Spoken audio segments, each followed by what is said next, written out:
Это петиция с обращением по поводу возможного обмена государственного террориста Красикова. Давайте я вам зачитаю ее, чтобы она была. Без компромиссов против обмена государственного террориста Красикова. Декларация против обмена Вадима Красикова, осужденного за акт государственного терроризма, на заложников. Уважаемые представители правительства Федеративной Республики Германия и граждане великой немецкой нации, в эпоху, когда имперские амбиции КГБ СССР ФСБ представляют собой угрозу для стабильности в самом сердце Европы, мы, представители Human Rights Center Ичкерия и люди доброй воли, ощущаем на себе тяжесть исторической ответственности противостоять возможному обмену Вадима Красикова, осужденного за теракт от имени России на невинных заложников, к сожалению, несправедливо удерживаемых в России. 15 декабря 2021 года под председательством судьи Олафа Арнольди Земельный суд Берлина признал вероломное убийство Зелимхана Хангашвили, совершенное агентом российских спецслужб Вадимом Красиковым, актом государственного терроризма. Возможная передача террориста Красикова может вызвать волну новых, безнаказанных преступлений на немецкой земле, создавая опасный прецедент, который подрывает основу международного правопорядка и справедливости. На российских информационных площадках уже открыто обсуждаются планы дестабилизации и терактов, направленных на восстановление влияния фашистской России на территории бывшей ГДР.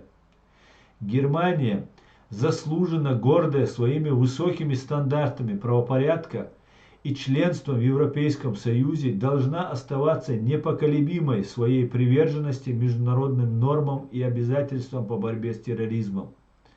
Судьба заложников в России – это вопрос человеческой жизни и достоинства, и они не должны становиться шахматными фигурами в руках террористов или служить разменной монетой в политических договоренностях. Мы с несокрушимой решимостью призываем власти Германии отвергнуть возможный обмен Вадима Красикова. Такой акт смелости позволит миру увидеть неприятие терроризма и его последствий, поддерживая международные стандарты правопорядка и справедливости. Мы верим в мудрость и справедливость германского народа и его представителей власти и с полной уверенностью надеемся на вашу поддержку в этом важнейшем вопросе, стоящем перед всей международной общественностью. С глубоким уважением, Аслан Арцуев, председатель Human Rights Center Ичкерия, Германия. 28 сентября 2023 года. Мы обращаемся к каждому, кто не остается равнодушным перед лицом несправедливости и террора, каждому, чье сердце отзывается на призыв о помощи. Подписав эту петицию, вы противостоите беззаконию и тирании. Поддержите нас в борьбе за права человека, свободу и международный порядок. Это не просто подпись, это ваш голос против террора и насилия.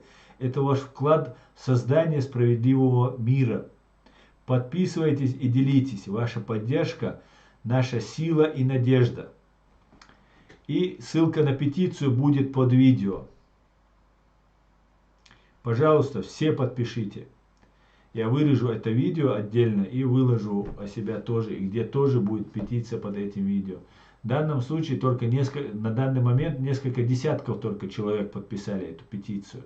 Вы можете не писать свое настоящее имя, вы можете написать свой никнейм какой-нибудь и таким образом подписать. Но это важно, чтобы террориста Красикова ни в коем случае не передали обратно в фашистскую Россию. Пусть сидит в немецкой тюрьме. Они так ненавидят немцев, пусть посидит немножко, до конца своих дней точнее.